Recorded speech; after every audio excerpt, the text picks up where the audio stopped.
Yay! Hey, welcome all to episode 75 of the Self-Publishing Roundtable, the podcast for indie authors by indie authors, where we discuss today's topics and issues that matter to the business of the self-published author. I am your moderator, Wade Finnegan, and my co-panelists are Michelle Reed. Hello. Hi, Michelle. And Xavier Granville. Hello, Internet. And our very special panelist for tonight is Suzan Butler. Hi, Suzan. Hi. Thanks for coming back on the show. You're awesome to have. For those that do not know, and if you don't know, where the heck have you been? Suzan is a New York Times and U.S. Today best-selling author of new adult romantic suspense, military romance, and she really likes ice hockey, so she's my friend. She lives in Texas under a not-so-secret identity and has a couple of kids running around. One of the things, well, not one, but many of the things, is that she's really good at time management, organization, spreadsheets, which gets Michelle really excited. So we had her on to talk about how do you balance your life and organize everything and make us feel all inferior. So, Suzan, thank you so much again for coming on the show. No problem. We're going to have fun. Yes, we always have fun. That's right. Quick, go ahead, Xavier. What? I'm just glad that she's like already stoked because I was figuring it was going to be a train wreck from the start. So if she's got the New York Times under her belt and she's already feeling happy, so let's go. There you go. I love your high expectations. Yeah. Now I'm Susan's just on, so she's going to be a train wreck. Okay, yeah. cool. Now I got so much enthusiasm. Bring it on. Bring it on. Hey, our audience should carry over that enthusiasm and give us, a little review or a like or a share at the end of the show. Please, every social media share helps us stay viable, and we appreciate you all. And also, throw in questions, please, please, please. Live questions are great to have. So I guess I'll kick this bad boy off with just letting Suzan kind of talk to us a little bit about what you've been up to lately, what you got coming down the pipe, what you're working on. Wow, okay. So, actually, I just finished a book yesterday. Yay! Yahoo! That is my next hockey book. So that comes out in March. And I also have a sports romance box set coming out in February. So, and that one actually has the first in my hockey series in it. So nice.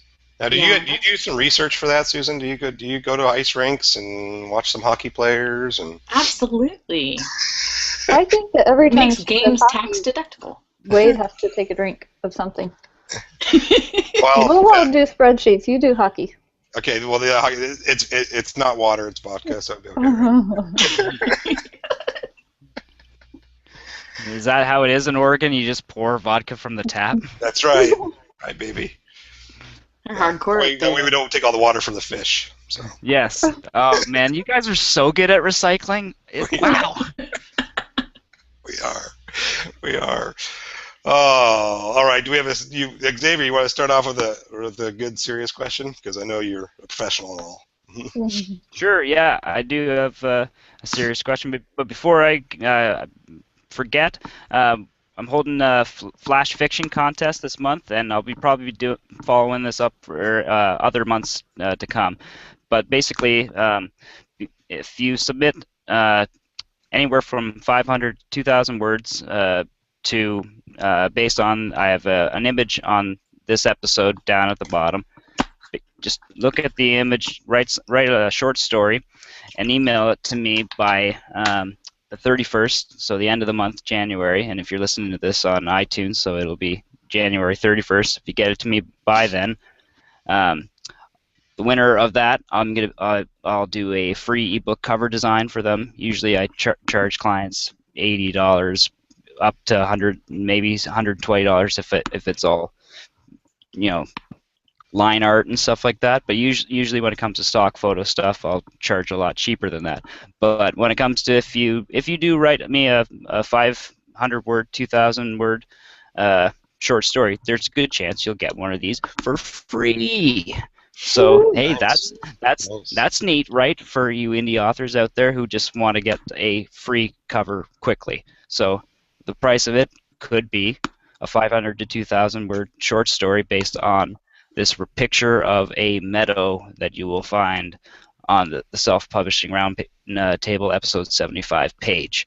So back to the show, Susan. Xavier. Yeah. Oh.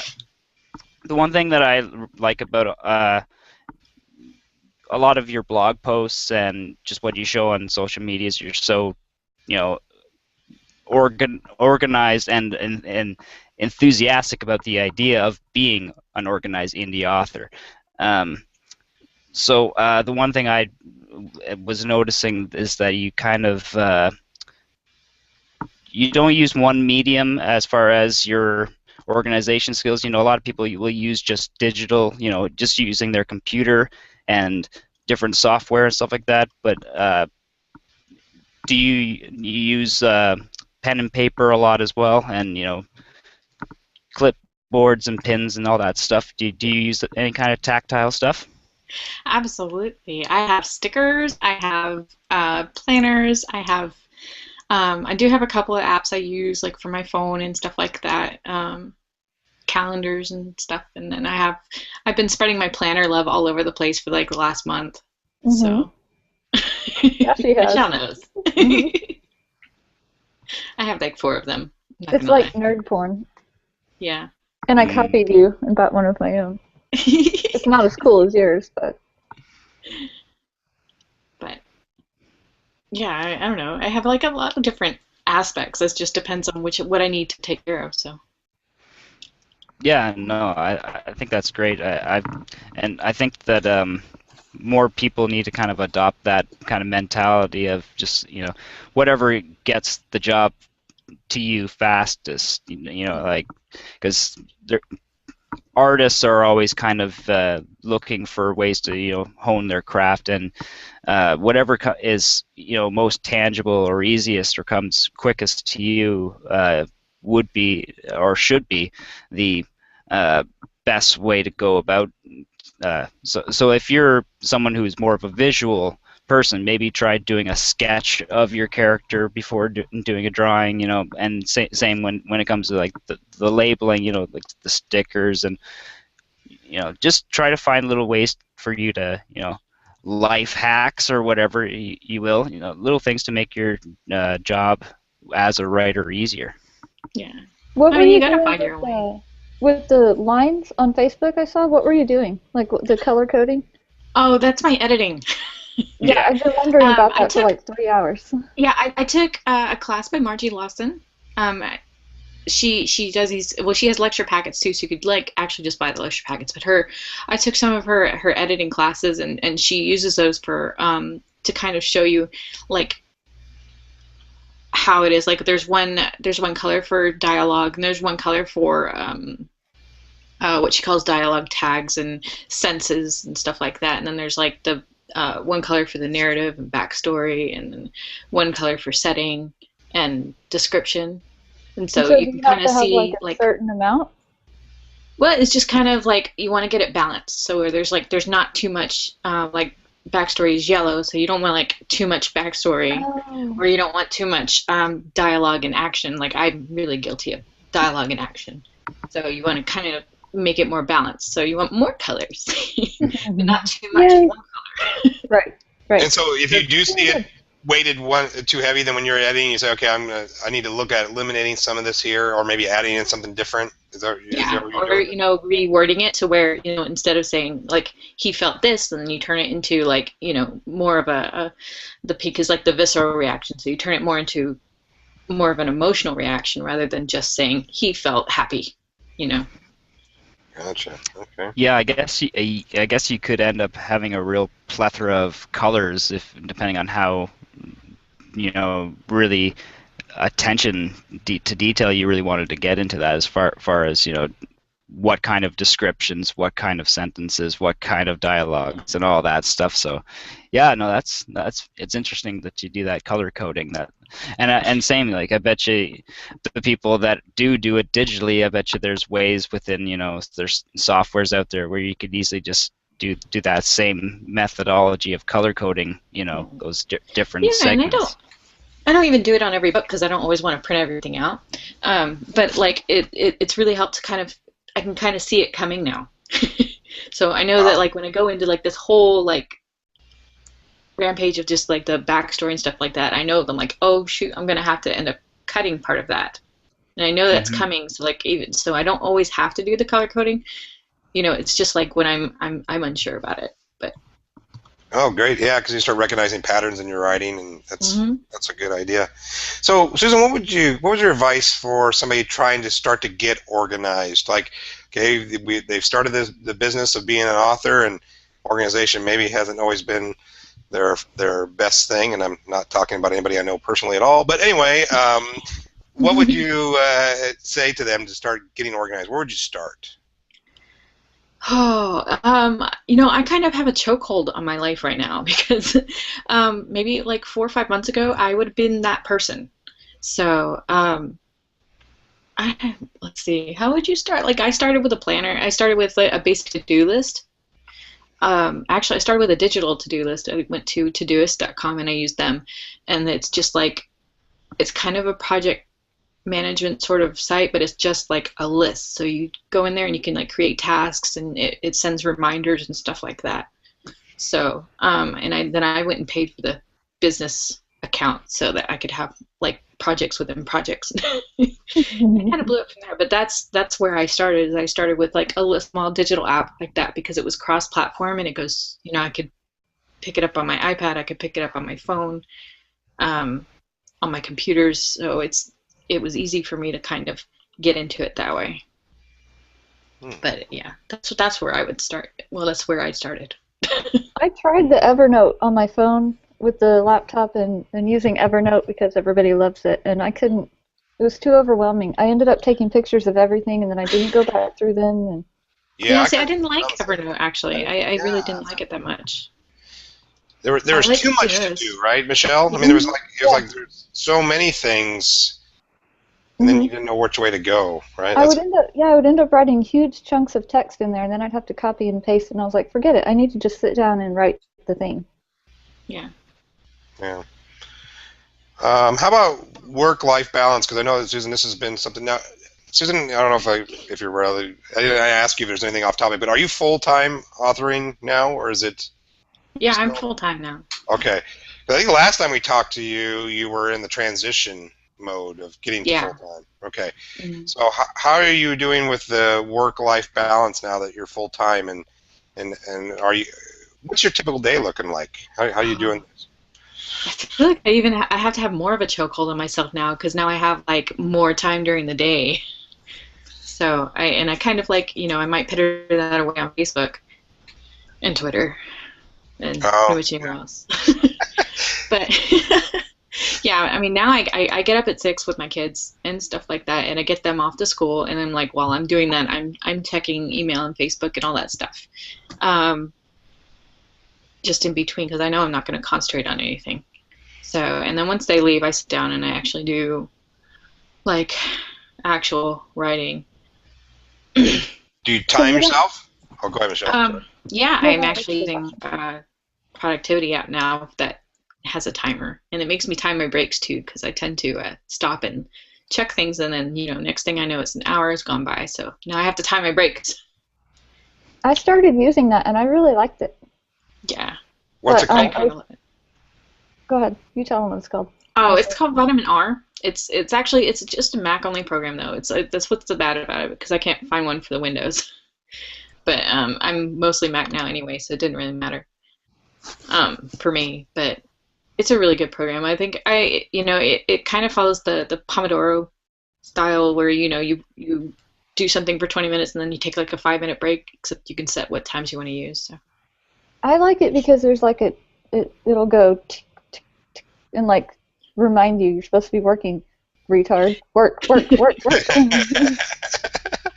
And I'm like, okay. Isn't it funny how easily we can get conditioned? Have you guys ever done that Write or Die website? Write or die? No, I have not. Yeah. Oh, it's so great. Every once in a while I'll do it, and I always do it where it does the like screaming in your face. If you start typing too slow, it'll give you like consequences. Yeah, Well, I've that done everything sounds like except for the fun. kamikaze level, because that one like deletes words and stuff, and I'm like, nope, not happening. Oh, okay. Well, that's just counterintuitive there. No, it makes you go faster, and you're like, no, that was really good, I can't lose it. No, why would that ever be a thing that happens in real life?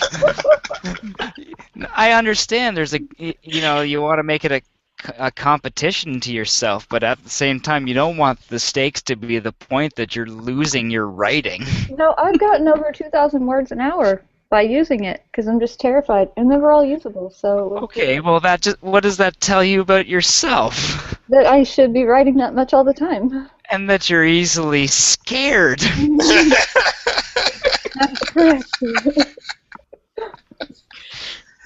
Okay, I have another question since the dry down topic here. So when you fun, switch to it is when you switch to full time, Susan. I know you were doing this already before, but have you changed, or actually explain to our audience in case they've missed out, how do you track sales? And what platforms are you on, and how you kind of keep that all together? Because I know you're kind of a ninja with this too. Well, I'm on all the platforms because I like that. Giving money wherever I can. Hear that? Everybody send money to Susan, please. I use TrackerBox, which is a Windows program, and that kind of calculates all the, like, it goes off the royalty statements. It takes all the royalty statements from like all the main vendors, iTunes or Amazon or whatever, and then it has like a template in case you have like somewhere that doesn't, it's not supported yet. But usually the guy that designs it, he's pretty good about just adding them in there. So I've emailed him a couple of times about it. So, but yeah, that's so if I want to check sales, I usually do it monthly. Beyond like logging into the retailers and looking at it, because I do that fairly almost daily. That's not a tip for productivity, by the way. But I mean, for like actual like running reports and sales like that, I use TrackerBox for monthly stuff, and then I have a spreadsheet that has all the other stuff, and I have I just lost my train of thought. Hey. No, I do have like in the comments, huh? I put it in the comments, so you'll have to tell me if that's the right link. The TrackerBox, I think it's like story software. Okay, yeah. TrackerBox, yeah. But yeah, that's my main one right now, and then I have my for like the actual money that I get, I have a P&L statement or P&L spreadsheet that has all the expenses and income and everything set up. So I have another nerd question. Okay. Mm-hmm. That's okay. I like nerd questions. Yay. At what point did you decide, like, are you still spending the same amount now per book? Since you're having to do a profit and loss, I don't have to do that yet because I'm not spending a bunch of money on everything. So at what point did you decide to take that part seriously? I did it right from the get-go. Oh, honestly. okay. Yeah, I started out that way, but I didn't really keep up with it. I got like 4 or 5 months behind at a time because I didn't actually put anything in there. But I started noticing that I was spending a lot. Like I was buying swag, and then I started going to conferences and stuff like that. And I was just like, that's all tax deductible stuff, and I wanted to keep it. After my 2013 year, I didn't really keep track that well, and then taxes were kind of a nightmare and took forever. So like 2014, I actually sat down and said, okay, we're going to keep track of what I spend in whatever category that I have, and then I went back through and did the 2013 year to get a handle on what I was spending on, and then I kept a chokehold on myself for 2014. Do you like doing the conferences and stuff? Do you feel that's really helpful? Some of them, yeah. I mean, I don't, most of them are pretty fun, I think. I think I go there more just to, have an excuse to sit in the bar and talk to people because I'm like, hey, grown-ups, because I don't get that at home. No, I don't think any of us do. Well, Xavier does, but because he is the grown-up. Very grown up. Yeah. So now you keep because it didn't more because I want the listeners to drink, but you keep saying spreadsheet. So how many spreadsheets are you keeping? Because one thing I'm kind of terrified of spreadsheets. I don't really like Excel. That's probably like really bad for Michelle and you because you're probably like what? But so how many spreadsheets are we having here? Give me a little bit about that. And to add in, like I am on the opposite end where I love spreadsheets, and I'm worried that I have too many. How many is too many? There's no such thing as too many. I think right now I'm keeping. Let's see. I keep the P&L spreadsheet, and then I have. Let's see. The promotions. I have one for my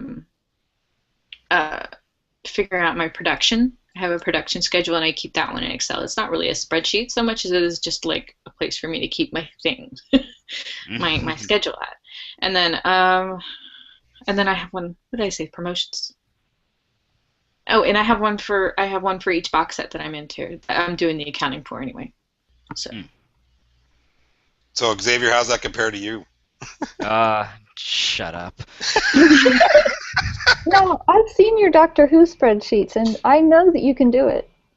Yeah, I know. I do have a spreadsheet that is like the entire like chronology of Doctor Who going back from word count too. I forgot about that one.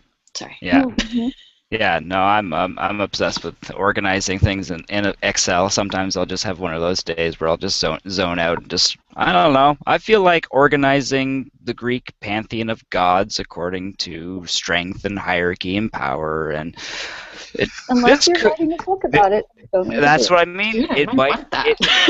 Yeah, that's what I mean. These are things that are, it's all research for stuff that I might plan for writing down the line. I might not be writing it this year, but I'm doing prep work for stuff that's way in the future. There you go. Michelle, we had a question from the comments? Yes, Kate, the magic question lady. I like her so much. She wants to know if you manage more than one project at a time and how you do that. Like writing more than one project? Is that... Mm-hmm. Okay. And like writing, and then while you're writing one, I'm sure you're promoting the other. Oh yeah. Oh gosh, I'm always multitasking. This month I was writing on two books at once. I had the serial, my serial story for my newsletter folks, and then I also had my next hockey book that I was still writing. So that was a new experiment this month. I actually don't have a release, so that was different too. But I was also writing a book in November, and I had 3 releases, so it's. Oh. Yeah, I mean, multitasking is kind of like the name of the game for me. Kind of have to. Are you doing everything on your own though, or do you have an assistant at all, or virtual assistant, or anything like that? No, not yet. I was actually just talking to a publicist a couple weeks ago, but I haven't actually hired anyone yet. So, yeah, right now it's just pretty much me. Wow. Yeah. I mean, that's cool though too. I say wow like I'm scared or something, but it's very cool. That I'm a little scared. You are a little scared. You just have to make your publicist or your assistant like super handsome dude or something, like a hockey player. Yeah, then she'll never get any work done. Right, she'll be like, go get me some coffee, Sven, right now. I gotta write a book. What are you doing with the shirt on, Sven? Hear that, Xavier? Take your shirt off. Xavier, take your shirt off. Hurry up.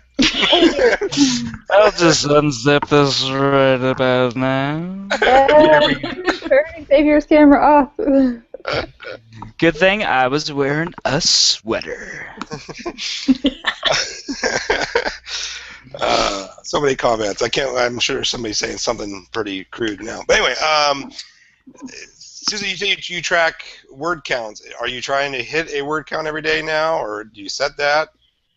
I mostly set like a weekly goal, Okay. and then I have it broken down to where I know what I need to get every day, but I don't really pay attention to it that much. I just make sure that I hit the weekly goal.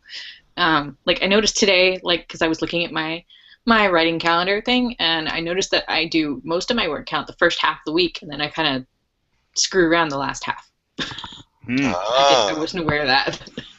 Yeah, no, it's funny when you catch yourself with that once you start doing those little things of actually doing word counts of the days of seeing where those habits were especially on the days that you can't really explain why you weren't writing. Yeah. It's good when there's those times where just like, oh, there was that, car trip, there was that hospital visit, there was that life intervening time, uh, but then you look at those couple days where you see that 200 words, and you're like, why did that happen? Well, I just noticed there was a lot of stickers in the first half of the week. Like I have these little stars that I give myself for every time I hit word count or hit my editing goal, or and I have gold stars for when I get over 5,000. So, I just noticed there was more of that on Monday, Tuesday, Wednesday, not quite as much on Thursday and Friday. Wow, you sound like it sounds like the management system of when my son was like 7 and he did his chores. Where you get So you just give yourself gold stars like that. I'm very motivated by stickers, apparently. And yes, and cookies and chocolate, and cookies, if it works, it works. Well, I can't do chocolate and cookies anymore 'cause stupid diet thing, but I can give myself stickers. All day long. And they make me happy. Stickers. You could even do those tattoos that you like, Susan. The press-on tattoos. I heard those are pretty cool. I should get me some of those. I'll have like stuff all up my arms and everything. We found Next some. Look, I wrote 50,000 words. We found some that you can put on your fingers that were really cool. I thought those were cute. My son put them on his little fat fingers. It was so cute. Little fat fingers. They're like little tiny sausages with little Santa Clauses on them. Anyway. I thought we had some more questions, or no? Erica had one. Xavier, do you remember what it was? Yeah, no, she just was wondering if how often or how many projects are you juggling at once, or how often are you doing multiple projects at once? Something like that. Yeah.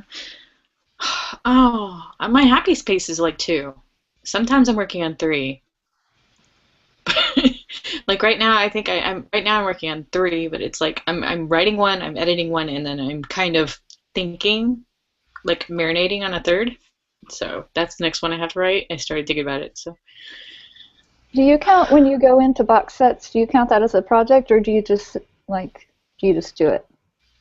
Do you put current stories? I guess is my question that you already have. It depends. Like all the sales sets that I've done were all new content. So those were books that hadn't been released yet. So those I had to kind of plan out and work with them on that. And then of course, you also have to coordinate promo and everything, and we did that as a group. So, that needed, and but yeah, I mean, most of the time, I count them as projects too, because I mean, they have their own. They come with their own set of things that I have to do. Even if I'm putting in like a currently already published work, then I still need to think about how, when I'm going to promote it, when I'm going to send out the links to my newsletter, and because I don't always want to do it too early. So. Yeah. You mentioned a newsletter story that you were working on too. So you give your newsletter subscribers their own story, you don't release, or explain that to me. That is something new that I'm trying. So, and that actually starts. I'm not starting for another couple weeks. I'm trying to get the first 20,000 words down before I start actually sending it out. So, but yeah, Smart. Each week I'm gonna send out 1,000, 2,000 words of probably like a scene or two to the newsletter. So, and that they're the only ones that'll get it. And then eventually, when I finish it, I'll probably end up packaging it and sending it out to the retailers. But they get to read it for free. So. It was a fun project. I just kind of came up with the idea, and I was like, you know what? This might be a good thing to just let them have. So. Okay. So, like, how often are you doing that? Because one of the things I know a lot of people are worried about is, like, how often they release their newsletter, don't want to spam people, that sort of thing. Every week. Every week. Okay. Yeah, I'm sending it out every week. I don't, I actually added like the option on my newsletter. I said, here you can get like just the announcements, and I'll just send you new release announcements and sale announcements, and that's going to be pretty much it. Or you can get one every week, and I will give you all the news you could ever want, plus this free story over here. Oh, So, interesting. yeah. So I mean, even if they don't want the weekly, they can always switch it over and say, and I mention it in every newsletter, like, if you're tired of getting me weekly, then you can always switch over to announcements only, and you'll only get that whenever I have something out. So That's a good idea. Yeah. You're I so kept back on or smart. unsubscribe. Michelle, Well, you have and another yet- question? Oh, sorry, Xavier. Go No, ahead. I was just going to say I think that's smart. If a lot of authors are, when they're talking about mailing lists, they're talking about the notion of trimming your tribe, and that's a great way of doing that. Because I think as much as there is the people who will be buying the box sets versus the people that will be buying the print copies versus the people that will be buying when the ebook only when it comes out or when it's free or 99 cents. The same rules apply to the mailing list too. So if you give people those options, you're going to see lots of different traction of coming from different areas. Yeah. Good point. Michelle, there's a question from the site. Kate wants to know what your production schedule is like. Do you plan everything out for 3 months at a time, or how do you do that? And I was actually wondering this also. How's your Well, Q4 looking? I actually have I have like tentative dates for the entire year. Like, I have release dates set up, and but I really only have like the first half of 2015 actually like detailed. So I know that I don't have next week detailed, and you've got half of 2015. Don't make it sound like you're like, oh, I'm dropping the ball there. Well, I know what dates I want to release, I know what dates I'm going to release what story. It just, it's things come up, and you may not be able to get that story done at that point. So, but I do have like the first half, and I know what I need to have done each month in order to get to that production schedule. So, right now I'm actually only releasing I think I've only got 4 new releases, and then I have 2 or 3 box sets, I think, this year. Did you say only? Yeah, she did. She put the Okay, only that's what I thought. more in front of that. Well, Weirdo. I kind of went a little overboard last year, so I was like, let's be more regular this year. You did have a lot last year. Yeah. What was your total for last year, Susan? Releases, I had counting box sets or just new releases. Let's just go new releases, because I don't want to feel too inferior. Don't do the waiting. Had 2, 3, 5, 6. Oh. Okay, now counting box sets, because I want to feel inferior. Yeah. Counting box sets, it was 9. Wow. Okay, that's not as bad. I was expecting Michelle to be just smoten, completely just Oh no, I'll smited. cry later. Okay. But for now, Well, Susan gets cookies. That's Yay, good. Cookies. That's good. At least you'll cry and Susan gets cookies. I like cookies. Have you? Go ahead, Xavier. No. Do you have a question for, or should I Well, go kinda. ahead with one? Yeah, you go first, because right. yours probably follows on more. I know. Canadian and a guy from Oregon. This is not going to work. Not going to work. Nobody's going to say anything. Oh, you go. There you go. Susan, have you looked at your productivity throughout the day, and have you found a time of day that works best for you with writing? Oh, I had to struggle with this one last year because I've always been a more late night writer. After the kids go to bed, that's usually when I start gearing up. So, but with them in school, I was like, okay, this late night stuff is kind of killing me because, you go to bed at 2 o'clock in the morning and then you're up at 6. Yeah, It wasn't really working. So I kind of had to train myself to start working during the day. And I've kind of got it like to late morning, early afternoon. That's kind of my 10 to 2 is kind of that's my zone now. That's when I do it too. Man, it was a oh God, it was so hard getting there though. That's why when I tweet things in the morning, you reply to me right away. Because every time I mentioned you, it's like, boom. I'm like, oh man, Susan must be on Twitter. I get on Twitter when I get up in the morning, like at 6 my time. Yeah. So yeah, that's probably right before you start writing. So that's good. Yeah, I do most of the social media and stuff like that I hit in the morning. So go because the kids are home. I can't do anything with them home, so I play on interwebs. That's a good idea. All right, Xavier, you go. I think you had a question. Yeah.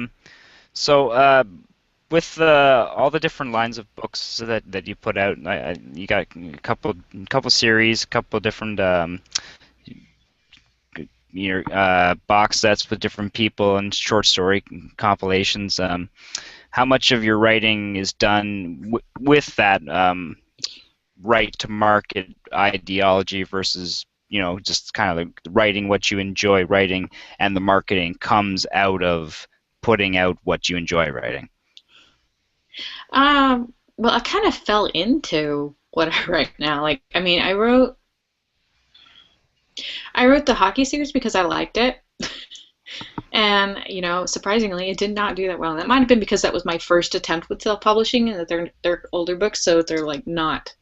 I didn't quite go about them the right way, maybe. I don't know. But like the military books, those were a little bit more deliberate. I mean, I knew I wanted to write military, but I also wanted to write new adult, and new adult was big then, so I kind of combined them, and it kind of worked really well. So I think that was the closest I come to actually writing to market. I think mostly it was a combination of different factors. Just me enjoying what I'm writing, and then also, hey, this is how I can make it sell. So, I was listening, but I was on mute. Are you planning to? I was not listening. I'm sorry. I was on the website again, checking comments. But that's my job. That's why I'm here. Are you planning to write to market? Did you already answer this year? Or writing to market? No, I don't write to market really. I mean, I guess I'm not going to ignore it. I mean, I do take it into account. But like when BDSM hit its peak, that's not something that I want to write. So I didn't, right. I didn't go with that. Okay, because I've had people say that's the way to do it, and I'm like, if you don't enjoy it, it's gonna feel forced, and it's maybe you can make some money out of it, but it's like it's not really gonna last, and you're gonna get kind of burnt out really quickly. So I'd rather just find things that I enjoy that have a good niche to them, and kind of maybe play with a little genre mashups.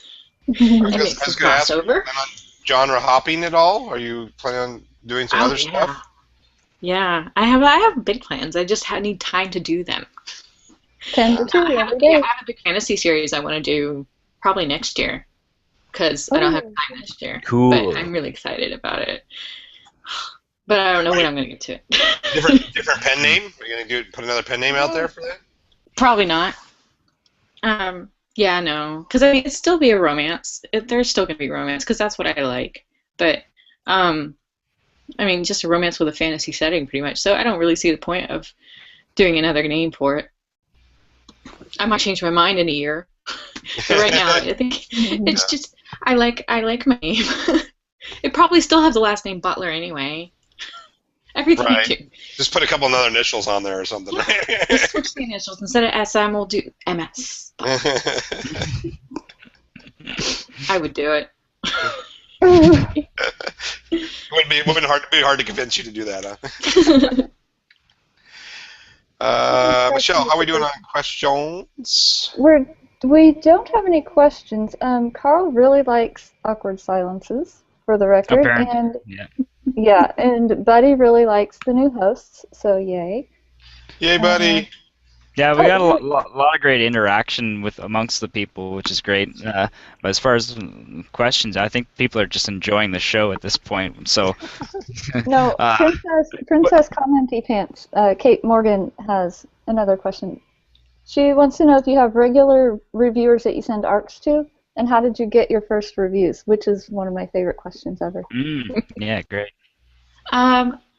Well, now I have an ARC list. I actually have a mailing list that's just for ARCs and stuff like that. So, and I kind of compiled that from a lot of the, I guess, I don't know. I guess the first time I did it was actually it was a blog tour. That's my very first reviews came from that, and I think my very first contacts came from that. And then I kind of like moved away from blogs and went to NetGalley, and that's a whole other topic. But that turned out really useful. I made a lot of great connections from NetGalley, and then a lot of them I invited onto my ARC mailing list, and that's kind of where most of it goes. And I also get them from my readers group too. Some of them are really hardcore readers and like writing reviews and stuff like that. So do you still now use NetGalley? Yeah. I haven't in the last couple months, but yeah, I do. I have a little spot with a co-op, and I still use it. Do you use Goodreads at all to find people? I did People once. I don't really understand Goodreads. I mean, like I look at it and I'm like, well, I know how to log in and I know how to accept friendships. And I get into the groups and I'm like, I don't understand how this works. So I've kind of left Goodreads on its own. Oh, So, I like it. yeah, I don't really mess with Goodreads that much because it's just, I'm like, I don't get how you work, man. So just back away slowly. What social media platform has worked best for you connecting with readers? I guess, well, it's kind of split between Twitter and Facebook. I think Twitter I was more active on originally, so I think I found a lot of people through Twitter, and then I kind of branched out and made myself get on Facebook because that's where everybody said to go.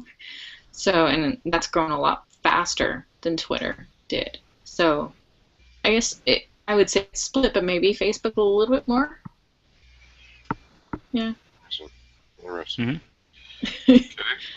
No, see, we got awkward silence. So Carl's happy. Hold on a second. Yep. Well, just wait. Let the pin drop. Oh, it's so good. Microphone. Oh yeah, and definitely breathe heavily. We do have a question from Demelza, so we can't have too long of an awkward silence. She's asking for your 1,000,001 box set, Susan. How'd you get into them, or do you have to do all the project management yourself for all of those? That's a good question. I have actually not set up any on my own. I have done the accounting on a couple because that's mostly I volunteer for that because I'm a masochist apparently. The first one I ever did was one of the seal sets. I was invited. It was came about through the Romance Divas, and then let's see. Actually, most of them I've been invited to. One of them I was kind of. I did organize one. I forgot. Well, it was not really a box set. It's an anthology, a little short story anthology from the Romance Divas did for a charity. So, and that was 40. We did 40 authors put short stories into that, and it's like multiple genres of romance. So, but other than that, yeah, most of them it's just like connecting with other authors. Yeah, that's pretty much it. I just talk to people. I'm good at talking. Just not apparently here. I like awkward silences, obviously. We just bring it out in people. That's all. Robert Shoot just commented saying that his browser had crashed and dropped out. And he missed the awkward silence, and he feels like he missed out on that. So, Susan, you talked about connecting with other authors being important. Was Romance Divas the main area that you started connecting with people, or how did that start for you? Yeah, I think, well, that's been the most productive one, or is it productive the right word? I don't know. I don't know. I don't know what the right word would be there. But yeah, I think that's where I kind of learned how to do it, and that's where like I met people that I was comfortable with. I've been on like tons of forums, man. It's just like that's always been my favorite. Twitter, I think I accidentally volunteered for a box set on Twitter for this year. We were just joking around about showers, and it's like, and they're like, "Hey, you should be in this novella with it in this set with us. It's only like a 20,000 word novella," and I'm like, "Sure." And then you did it, and then it made you money, and it was fine. Rest is Well, history. Nah, not yet. I still haven't written the novella yet. But yeah, I think mostly that it just comes from being around other writers. I like some of these people at conferences. Yeah, Facebook's good for that too, because most of on my profile, most of them are authors on my profile. So yeah. Okay, I want to know how you do that, because I'm not good at, like, I can talk to someone, but I can't go, "Hey, can I be in a box set with you because you sell more books than me?" So how do you, like, you don't want to just be in it with somebody who doesn't sell any books. True. So how do you put yourself out there the first time, I guess, Well, and not be a winger? I volunteered when they were talking about one, like the seal set. I was launching a brand new pen name with that set. Oh, So okay. I literally had no readers at all. Like, I mean, I had some. I mean, from like my Suzan Butler name, but it's like it was a whole new genre for me, or subgenre, I guess. So I really didn't. I don't know why they let me in. I wasn't 'Cause not you're worth so a nice. shit at that point. So, but they did. So I Maybe just have that's to why I ask volunteered to do nicely. the accounting. I don't know. I think a lot of the bigger authors they tend to, and they don't mind, and they don't mind you using your name if you're doing like the work for them. Like, I volunteered to do the accounting because I felt kind of like I don't really have anything to bring, you Mhm. know, promotion wise, because I had like 200 people on my mailing list at the time, and That, like. that's a lot. It sounds Not like a compared to lot to what they me. had. That's true. That's true. Yeah. We had one I'm that in a. had like 12,000 on their mailing list. I was Oh like, my gosh. okay, so that's way more than I had. I'm like, well, just do the accounting, and you know maybe you'll love me. But like they don't mind if you sit there and say, like, I will do this, this, and this, and then if you'll come and let me use your name on this box set. Right. I'm in a box set, and I was like, the lady said, everybody get 2 reviewers, and I said, no problem, I can get 2 reviewers. Both reviewers didn't post a review, and I was like, oh, I feel so bad. So I should have offered to do something else instead. I'll do that next time. Xavier, Oh, you had a Xavier question? has a question. Yeah. Yeah, yeah, I got a question. So I noticed on your website you have a great little section for your books as far as the clickability for each of your books has these little buttons for all of the different vendors for Kobo, Kindle, Apple, and all those things. So obviously you're not someone who's Kindle exclusive, or maybe only on certain books. Like, what are your thoughts on that? And how do you kind of go about marketing to all those audience, or at least making it easy enough for anyone with whatever device to pick up your books?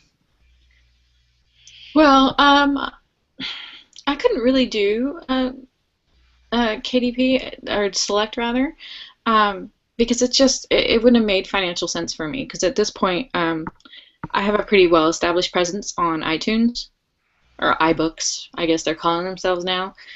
Um, and I was like, my Kobo was starting to pick up too. So I was like, I don't really want, I didn't really want to take my books off and lose that visibility that I was gaining. And it took me like over a year to get that moving. So I was like, I haven't really tried Select, so I don't really have any personal experience with it. So I am trying it with like a super secret pen name. But those books have been out for like 2 years. They were my practice. They were my practice books when I was trying to figure out self-publishing. So I dumped those in the KU. But like I don't. They haven't been borrowed once because they're like millions. Oh. But I mean, I as far as visibility, I just like I mean, iBooks likes to sometimes retweet if you just send out their link. Like, here, look, this is 99 cents on iBooks. Sometimes they like to retweet that. Oh, that's interesting. Yeah, that happened once to me. I was like, oh, cool. So I'm pretty sure I got a nice little bump out of that. Yeah, did it feel like Steve Jobs' ghost was just like giving you a fiver? If you have like a nice marketing plan, like I mean, it's just like iBooks and Kobo really like that. They like that you're making forth the effort and being professional and saying it shows them that you're like, hey, I want to do stuff with you, and it's a business exchange, so they really like that. I still haven't figured out BNN. I sell like 7 there a month. It's sad. I don't even know why I bother. That's 7 more than nothing. Exactly. It's like, I can get a coffee or something. Maybe lunch.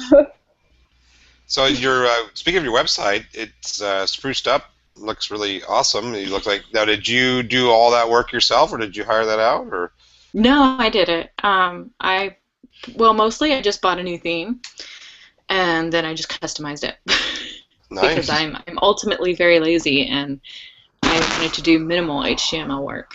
You make that sound easy, but it's not always easy for everyone. Not always. That's what YouTube is good for too.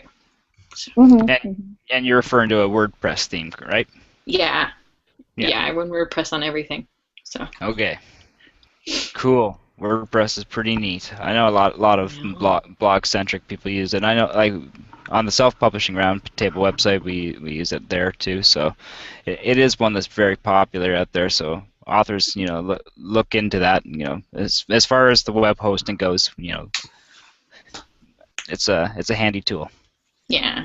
I mean, the other reason I changed up the website too is because I wanted a responsive theme. So like it looks the same on mobile, like on my iPhone, it looks the same as it does on my iPad or on my big computer, my big desktop computer. So that's what I wanted is consistency. So that's why that was another reason for the switch.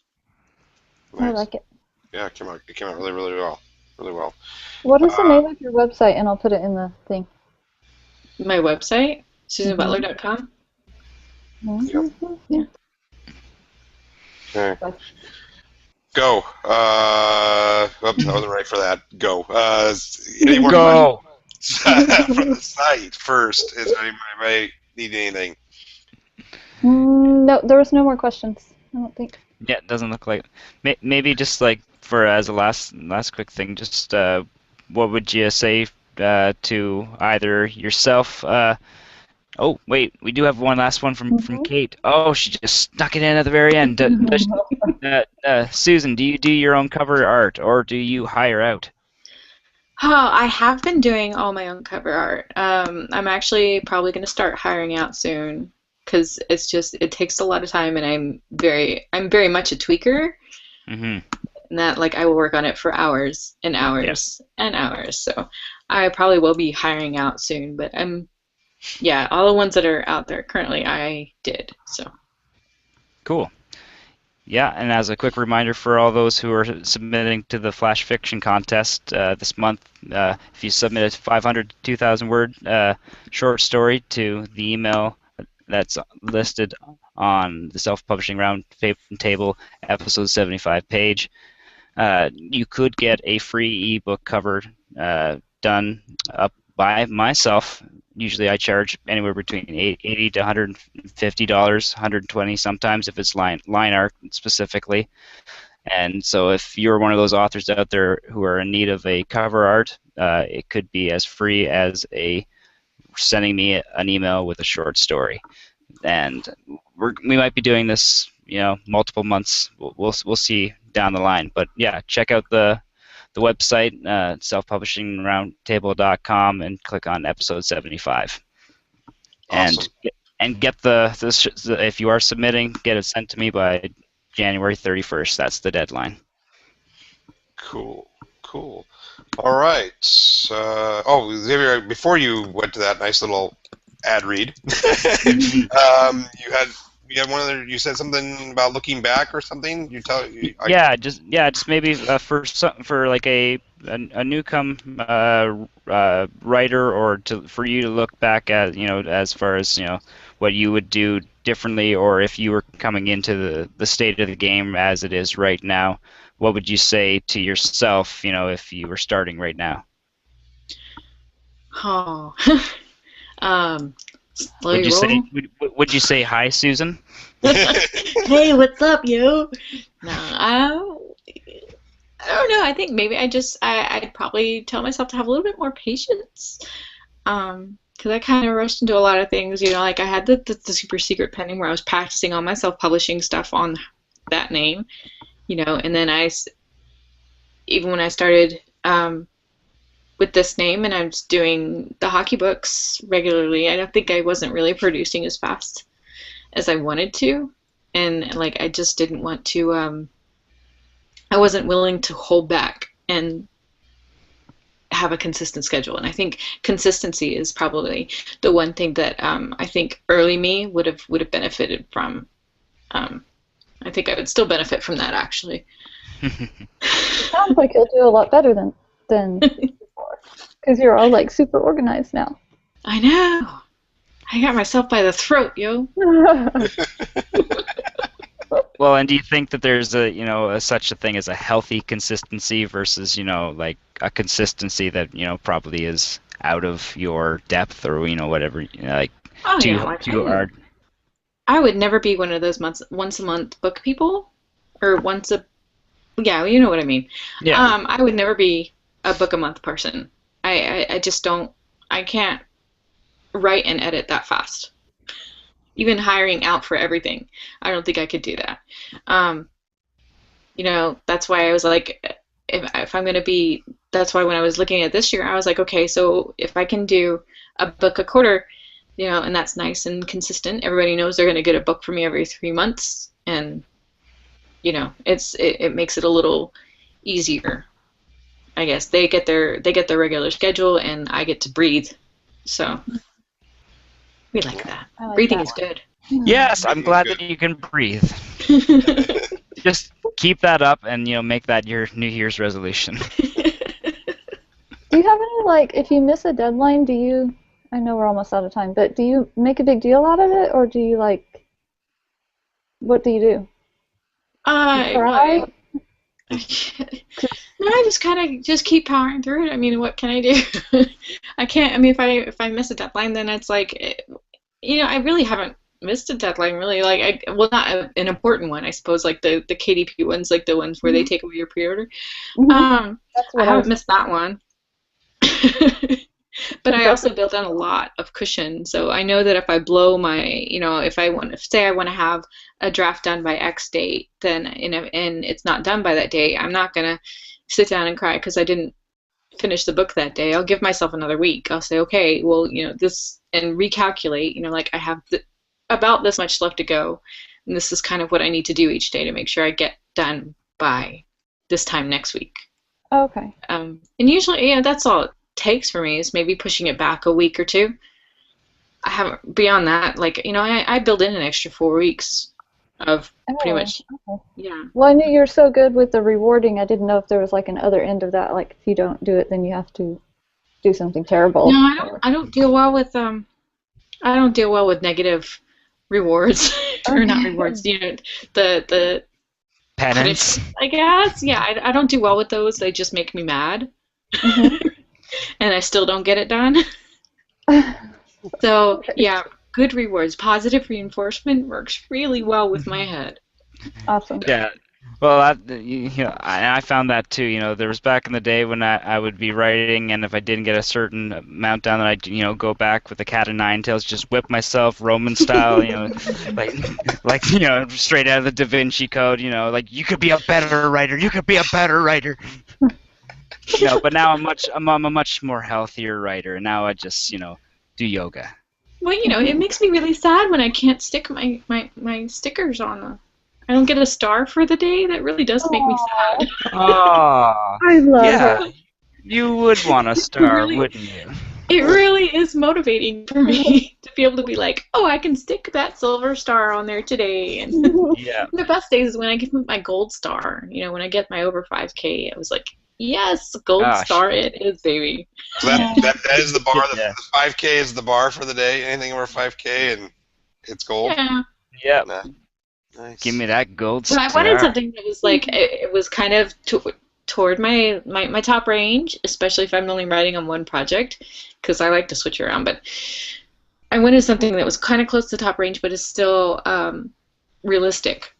I could have made it 10K, but I'll never get a gold star then. Right. And what's the point of having them? Sad face. Maybe you need a platinum star. Gold record, platinum record. Yeah, okay. Yeah, or a frankincense and myrrh record. Dude, I would kill for a plaid star. I should see if I can find one. Plaid star. The most Plaid. legendary Anything star Gone of to all. plaid. Oh. Yeah, Spaceball reference for the win. Nerdy people win all over the place. Okay. Yeah. God bless Mel Brooks, everyone. All right. Well, guess what? That is an We're hour. ending on Spaceballs, really. We're ending on Spaceballs, yeah. Baseballs! Anyway, thank you, Susan, very much for coming on. Pleasure talking with you and picking your brain about all this good motivational stuff. I need to go. I'm going to go to the craft store tomorrow and buy some stars. So, everybody watching, please take a moment to leave us a review. I don't know if iTunes is up and running yet. It probably isn't because I haven't done some stuff I'm supposed to do, but it will be soon, I promise you. By the time you hear this, it'll be up and running. And then give us a thumbs up over there on the old YouTube. Whatever you can do to share and spread the love, we really, really appreciate it. And hey, get in those short stories. I heard Buddy Gott's going to write some unicorn with maybe a little bit of. I think. Yeah. I'm pretty sure he's putting in full on your unicorn erotica. So, I'm expecting to see many interesting thing in my email. Come January 31st, when is the deadline for the short story or flash fiction contest. So if you guys want a free cover design, submit me something and make it just as interesting as Unicorn Erotica, or you might not win. You know what, Xavier, I'll put this out there. If you get enough entries and where you have like a top 3, I'll co-judge with you if you want. Great.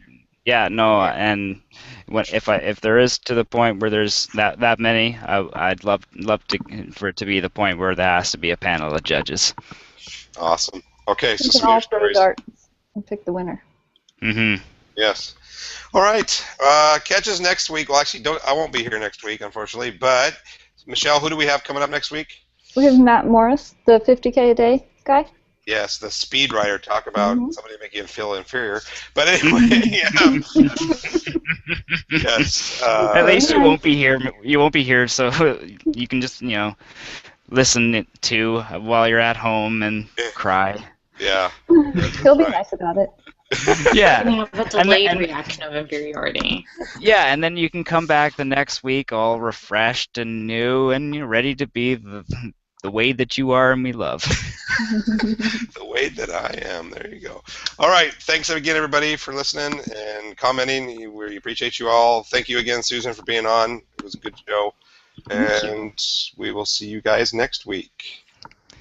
Goodbye, Internet.